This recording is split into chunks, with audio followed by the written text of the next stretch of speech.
Hey, welcome back to another episode of CX Riot Radio. Welcome to Season 3, the very start of 2025.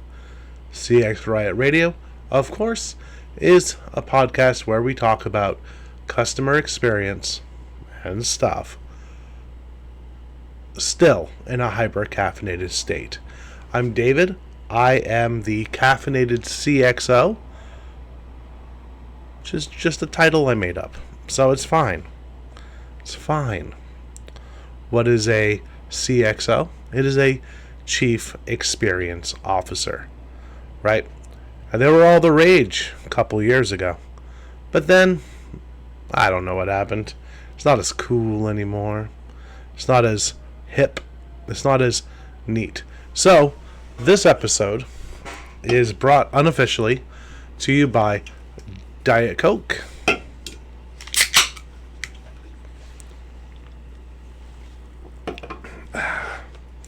and Lulu Chills, or Chills. I think Lulu's the flavor. Sponsor me. Today we're going to be talking about something that I've been wanting to talk about for a couple days now. And that is this phrase: strive for excellence, not perfection. We could talk about nobody cares, work harder, but we won't. Not this week. Maybe we'll talk about that in the future. Alright. Strive for excellence, not perfection. Define what excellence means and then execute on it. And for this, you will need 4 things. You will need, and I got my notes right here. You will need focus. You will need mindset. You will need clarity. You will need action. And all 4 of those lead into a 5th, which we'll cover after we cover those 4, because that only makes sense. Don't screenshot that. Don't give away the plot. Okay? It's fine. So let's start with focus. Excellence is about having and sticking with high standards. Always improving and delivering great results, not unattainable, flawless perfection. Perfection is bullshit. Perfection is meaningless. Excellence is attainable. Excellence is something that you can have. Excellent results are something that you can give, and you can make a roadmap on how to get there. Right? You just gotta focus in and define what excellence is. What does it look like? What does it look like for you, your role, your team, your department, your company? What does an excellent result look like? And then just work backwards from there at every single touch point. And then you can develop a checklist. And every time you have an interaction, you can go through that checklist to make it excellent, but without making it robotic and weird. There's a fine line there, right? Mindset is the next one. Excellence is achievable and measurable, whereas perfection often leads to stress, procrastination, and dissatisfaction. That's right. So, excellence is achievable and measurable. Once you figure out what that end result looks like we were just talking about, the next one is, well, how do you measure it? What KPIs can you tie to that end result? Pretty easy stuff, right? Not really, but it is. If you can visualize it, if you can measure it, you can manage it. And you manage that off of KPIs, key performance indicators. right? And if you tie a KPI to each aspect of what that excellent result looks like, you can easily track it, you can easily measure it, you can easily, or more easily, manage it. And that's what you want to do. Okay, you don't want to do anything fancy. You just want to have what the process is and what KPIs are tied to it. Right? Clarity. Before achieving excellence, teams must understand what it looks like for their roles and their goals. Their roles and their goals. What does excellence look like for them in their role and what they want to be doing next? Because you don't want people sitting around in the same positions forever, do you? You want them to be able to elevate themselves and elevate the team and move up the ladder to better assist the company. You don't want someone in an entry-level position for 10, 15, 20 years, do you? No. They don't want that either, for the most part. There are some people that are perfectly fine with just being, like, entry-level for the rest of their lives. Where's the striving for excellence in that? But, anyway, I guess everybody, well, yeah, they have to exist, right? I don't know. But they have to know what it looks like for their role and what it looks like for down the road, whatever role they're going to take once they elevate up, once they master the role they're in and are looking to grow with the company. So make sure that you have standard operating procedures lined out, you have manuals, you have job aids, you have all that stuff. And I know one of my favorite things and one of the things I live by is figure it out, right? If I don't know something, I'm going to figure it out. That works for me. That might work for you. It might work for high achievers. It might work for people with ADHD. I don't know. But it doesn't work for everybody like that. Sometimes you have to hold someone's hand to the finish line when it comes to things like that. You have to walk them through every aspect of the process in order for them to understand it and then start executing on it. That's okay. There's a lot of different beats and a lot of different drummers and a lot of different marchers. There's a saying in there somewhere. I'm not 100% sure. People march to the beat of their own drum. That's the saying. Right? Whereas I'm like, okay, tell me what the end result looks like and I'll get there myself and I'll ask for help along the way if I get lost. Right? That's me.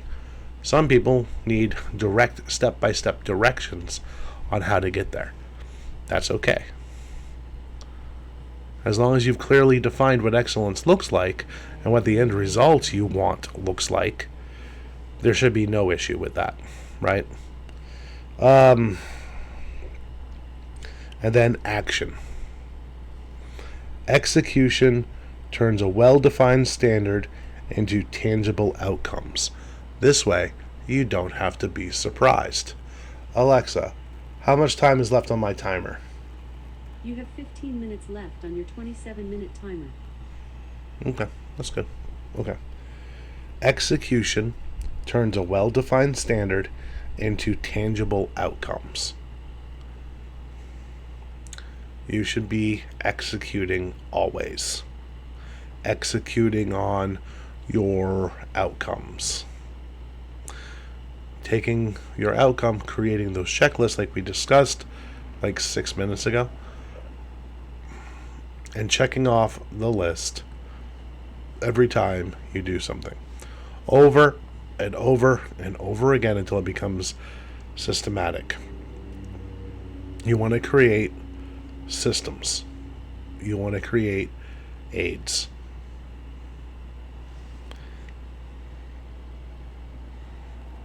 But you really want to create systems that people can follow so they can have the same result again and again and again, while not being so rigid that if a situation is a little bit outside the norm, then your team won't freeze on it.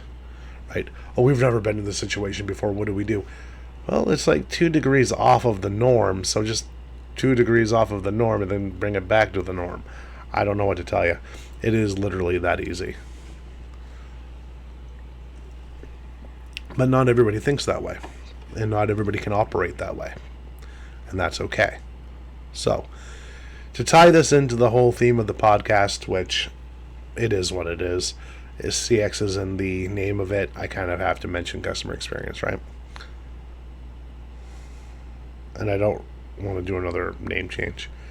But what do you want the end result for your customer to look like? Cool. That just tied it all in, right? Then, what are the steps it's going to take to get to that end result for the customer? Well, create systems, create checklists, create everything we talked about in this episode, and you're good to go, right? And if you have a multiple customer subsets, right, then create multiple systems, multiple checklists. Easy peasy. For every single department in your company, every single role in your company should have a set of standard operating procedures with checklists and systems that will help them achieve their goals to whatever the business needs those end results to be. Period. That's a non-negotiable. You can't be just flying by the seat of your pants and chaos rules every single aspect of the business, right? No, you need systems. Systems are going to be the things that keep your less autonomous, right? The people that are less able to think on their feet or, think fast and execute really fast, it's going to keep them running. It's going to keep them going. It's going to make sure that if you want to take a vacation, right, you don't have to worry that things aren't getting done. If you create these systems where people can just check off things. Yeah, it sounds boring, right? I wouldn't want to be that at all. But that's not true. Because I do it for myself. Every single thing that I do, including these podcasts, right, I have a system for. Because if I don't create those systems, I won't get it done. And that's the truth. So, I am a creature of chaos. Maybe that's why I was so attracted to punk rock in my youth, right? The chaos punks, right? That's probably not why. But it could be. I don't know. I'm just thinking on my feet here. So, we are, or I am, a creature of chaos. I just said that, I know. It's fine. I'm done with my notes, so now it's completely off script. I'll get to the fifth thing in a second. But, if I didn't have these systems in place, if I didn't have the checklists, my day would be filled with unproductive busyness. Because, one, I like staying busy. I love it. I love having something to do. But being busy is not the same thing as being productive. Being productive is being productive. Being busy is being lazy. Anybody can be busy. In the States here, a lot of us, after a certain age, and that, I don't even think that's a factor, honestly, we have something called the Protestant work ethic, where we always have to be busy, right? We're not worth anything if we're not being busy, if we're not being fruitful, right? So, it is what it is. And that doesn't mean, don't relax, because the Puritans definitely relaxed. And that's where that comes from, is the Puritan belief in work ethic, right? So, it is what it is.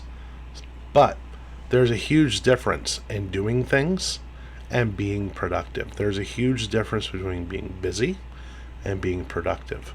Being busy is a sign of a disorganized brain, or a sign of laziness, where you're putting off the important things that are going to move the needle just to get things done, because that little dopamine hit that you get whenever you check off an item on your to-do list, right?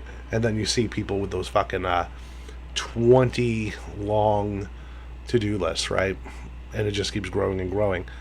Now, Andy Frisella, who you might have heard of or might listen to, has something called the Power List. And I think the Power List is probably the most effective to-do list ever concocted. It is very, very, very, very simple. It's 5 things. 5 things that you have to do to move the needle and to move yourself, the company, whatever, forward.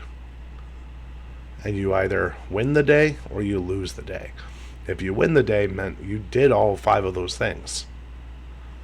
If you didn't, you lost the day. And at the end of the week, end of the month, end of the quarter, end of the year, you stack up how many W's you get and how many L's you get. And that right there is going to tell you how you're doing.